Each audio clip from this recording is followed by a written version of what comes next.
Hyapatia Lee didn't just rise during the 1980s golden age of adult cinema, she rewrote its rules. Born Vicki Lynch, Hyapatia Lee became one of the most independent and creative film icons of her era. At a time when performers were expected to follow instructions, Hyapatia Lee chose control. She wrote her own scripts. She shaped her own image. She protected her identity. And at the height of her fame, she walked away. To understand why Hyapatia Lee's biography still matters today, we have to return to the beginning long before the name became legendary. Vicki Lynch was born 11th of November, 1960 in the Hawville neighborhood of Indianapolis, Indiana. Raised primarily by her grandmother in a working-class environment, her early life offered no clear path to fame, but what she had was discipline and an unmistakable drive to perform. By her mid-teens, Vicki Lynch was already a serious theater actress. She appeared in more than 100 stage productions across Indianapolis, studying timing, movement, and emotional control. Theater was not a stepping stone for her, it was training. She studied ballet, jazz, tap, and modern dance. She sang opera and performed La Boheme. She understood performance as a craft, not a shortcut. This foundation would later separate Hyapatia Lee from nearly everyone else in the industry she entered. By the late 70s, however, opportunity was limited. Without industry connections or financial backing, Vicki Lynch had to create her own path forward. In 1979, she began working as a dancer at the Red Garter Lounge. It was a practical decision, work that paid.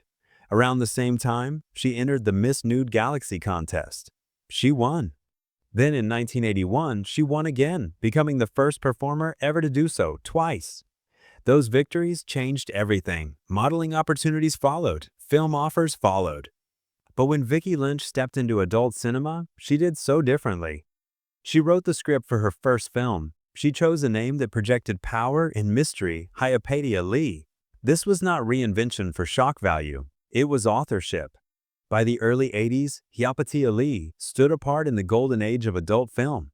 While most performers were directed and controlled, she insisted on creative input. She studied filmmaking. She understood editing, structure, and pacing. She approached projects as a filmmaker, not a product. But the control she fought for came with a price she couldn't yet see. Rather than appearing in dozens of low-budget productions, Hyapatia Lee made a strategic choice. She limited her output. She focused on quality, on vision, on legacy.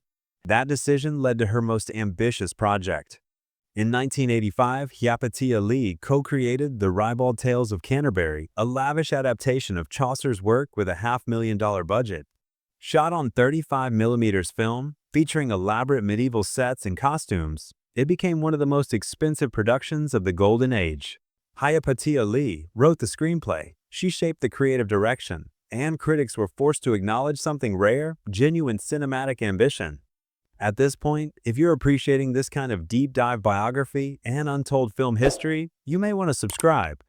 This channel focuses on Golden Age icons whose stories deserve context, not headlines. What truly made Hyapatia Lee unique, however, went beyond creative control. She was one-quarter Cherokee, and throughout her entire career, Hyapatia Lee was the only prominent Native American star in the adult film industry. She refused stereotypical roles. She demanded equal billing. She styled her appearance deliberately to avoid caricature. Her heritage wasn't a marketing tool, it was identity. But even independence has limits. By the late 1980s, personal and professional pressures mounted. Despite continued acclaim, including award-winning performances, the industry structure revealed its harsh reality. Hyapatia Lee owned none of the films she helped create, no royalties, no long-term control. Her work lived on, but without her. In 1993, at the peak of recognition, Hyapatia Lee retired.